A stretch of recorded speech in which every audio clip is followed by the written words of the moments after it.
Ini adalah kisah tentang Syaddad bin Ad bin Aus bin Arum bin Sam bin Nuh. Dia adalah salah satu dari 4 orang yang pernah menguasai dunia. 3 dari 4 tokoh lainnya yang pernah menguasai dunia adalah Sulaiman bin Dautas, Iskandar Zulkarnain, dan Namrus bin Kanan. Menurut Wahab bin Munabih, salah seorang pemuka tabi'in dan ahli dalam bidang sejarah, Syaddad bin Ad mempunyai 4.000 orang anak.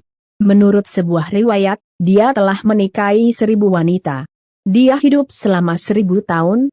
Al-Kisai, 737 m 809 m, seorang ulama di bidang qiraat Al-Quran, mengatakan, ketika Ad mau meninggal, dia mengangkat 3 anaknya untuk menjadi penggantinya, yaitu Syaddad, Syadid, dan Arum. Syaddad adalah anak Ad yang tertua.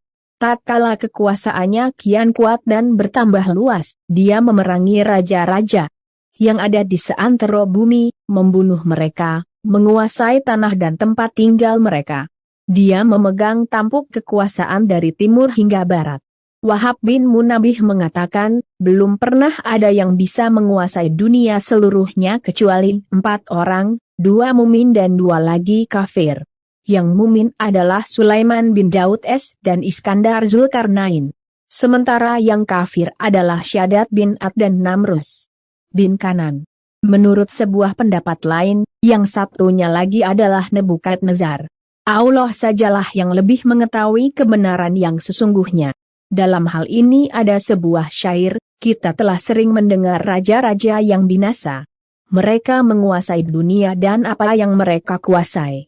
Kematian menyedihkan kehidupan mereka.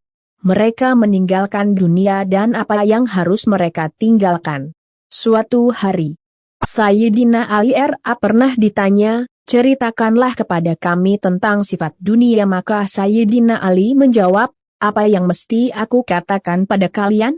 Dunia adalah sebuah negeri yang awalnya penuh dengan kesusah payahan dan akhirnya adalah kebinasaan. Barang yang halalnya akan diminta pertanggungjawaban dan yang haramnya akan mendapatkan hukuman. Orang yang tidak membutuhkan dunia akan mendapatkan fitnah, dan orang yang membutuhkannya akan sedih. Rasulullah SAW bersabda, seandainya dunia di sisi Allah ada nilainya walau hanya seukuran sayap nyamuk, tentu orang kafir tidak akan pernah diberinya seteguk air. Membangun surga. Al-Kisai mengatakan bahwa Syaddad bin Ad dahulunya adalah orang yang sangat tertarik membaca kitab-kitab terdahulu yang telah diturunkan kepada para nabi. Setiap kali dia mendengar tentang sifat-sifat surga, dirinya merasa senang. Dalam hatinya terbersit untuk mendapatkan surga semacam itu di dunia. Lalu, Syaddad bin Ad memerintahkan salah seorang menterinya untuk mengumpulkan orang-orang pintar dan para arsitek. Dia menyuruh mereka mencarikan tanah yang luas, udaranya baik, dan banyak sungai serta pepohonannya. Dia ingin mereka membangunkan surga yang besar untuknya. Berangkatlah sang menteri beserta pasukannya yang pintar-pintar. Mereka berangkat menyusuri pelosok bumi. Tatkala mereka sampai ke daerah Aden yang ada di pinggiran Yaman, di sana mereka menemukan tanah yang cocok dengan kriteria yang diinginkan Syaddad bin Ad. Setelah itu, Syaddad bin Ad mengutus tukang bangunan dan para arsitek ke sana. Mereka berkumpul di tanah itu, lalu mereka mengatur-atur dan membatasinya menjadi pola 4 sisi. Lingkaran tanah itu berukuran 4 farsakh. Setiap sisinya berukuran 10 farsakh. Ketika para pekerja itu telah menggali fondasi kota tersebut, di sana mereka telah mendirikan pagar dari batu pualam yang diberi lukisan berbintik-bintik, sisi-sisinya telah setengahnya mereka kerjakan. Hal tersebut mereka laporkan kepada Syaddad bin Ad.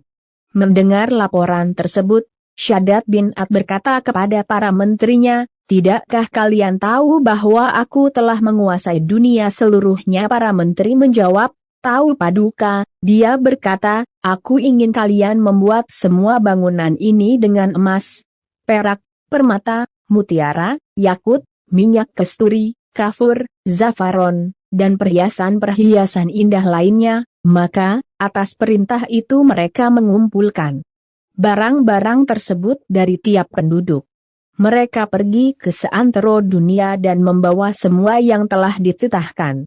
Orang-orang mengerjakan semua itu dengan tabah. Semua pelosok mereka susuri untuk mendapatkan apa yang diinginkan oleh sang raja. Setelah semuanya terkumpul, mulailah para pekerja membuat bata dari emas dan perak, kemudian bata-bata itu dipasangkan di atas batu pualam itu sehingga sisi-sisinya rampung dikerjakan. Setelah mereka merampungkan pembuatan pagar kota itu, mulailah di tengah-tengahnya mereka bangun gedung yang bahannya hanya terbuat dari emas dan perak. Untuk bangunan itu tiang-tiangnya mereka buat dari zabarzut hijau dan yakut merah. Gedung itu mereka percantik dengan pepohonan yang terbuat dari mutiara, yakut, permata, dan sungai yang mengalir. Di sekitar gedung ditebarkan minyak kasturi, ambar, minyak wangi dari ikan, dan kafur. Semua itu mereka bangun dengan kreasi yang menakjubkan dan sempurna yang tidak akan ditemukan bandingannya di dunia ini, bahkan setengahnya pun tidak. Al-Kisai mengatakan, pembangunan kota itu memakan waktu 300 tahun. Setelah pembangunannya selesai, Raja memerintahkan kepada para menteri, pembantu, dan penggawanya untuk memindahkan perabot dan wadah-wadah yang megah ke sana. Perintah itu mereka kerjakan selama 10 tahun. Setelah mereka selesai, Raja Syadat, beserta seluruh wanitanya, pelayannya, menteri, pembantu beserta wanita-wanitanya, dan para pegawainya, berangkat ke sana dengan menggunakan tunggangan yang berpelanakan dari emas yang sempurna hasil kreasi para arsiteknya. Ketika mereka sampai ke pintu kota itu, dan raja ingin masuk ke sana terlebih dahulu, tiba-tiba ada satu malaikat yang diutus oleh Allah kepada Syadat. Malaikat itu berkata, "Hai Syadat, jika engkau mengakui keesaan Allah, maka aku mempersilahkanmu untuk masuk. Akan tetapi, jika engkau tidak mau mengakuinya, maka pada saat ini juga aku akan merenggut ruhmu." Mendengar itu, Syadat menolak, kafir, dan mendurhakainya. Oleh karenanya, malaikat itu berteriak kepada mereka dengan sekali teriakan sehingga mereka semuanya mati. Akhirnya, tidak ada seorang pun dari mereka yang masuk ke kota itu. Wahab bin Munabih mengatakan, di muka bumi tidak pernah ada sebuah kota yang seperti kota itu. Allah berfirman, apakah kamu tidak memperhatikan bagaimana Tuhanmu berbuat terhadap kaum Ad, yaitu penduduk Iram yang mempunyai bangunan-bangunan yang tinggi yang belum pernah dibangun, suatu kota seperti itu di negeri-negeri lain. Qs Al-Fajr 89. 6-8. Kisah di atas ditulis Syekh Muhammad bin Ahmad bin Yas, 1448-1522, yang diterjemahkan oleh Abdul Halim berjudul Kisah Penciptaan dan Tokoh-Tokoh Sepanjang Zaman. Syekh Muhammad bin Ahmad bin Iyas adalah salah seorang sejarawan Mesir yang paling penting pada zamannya. Ia adalah saksi mata invasi Ottoman ke Mesir.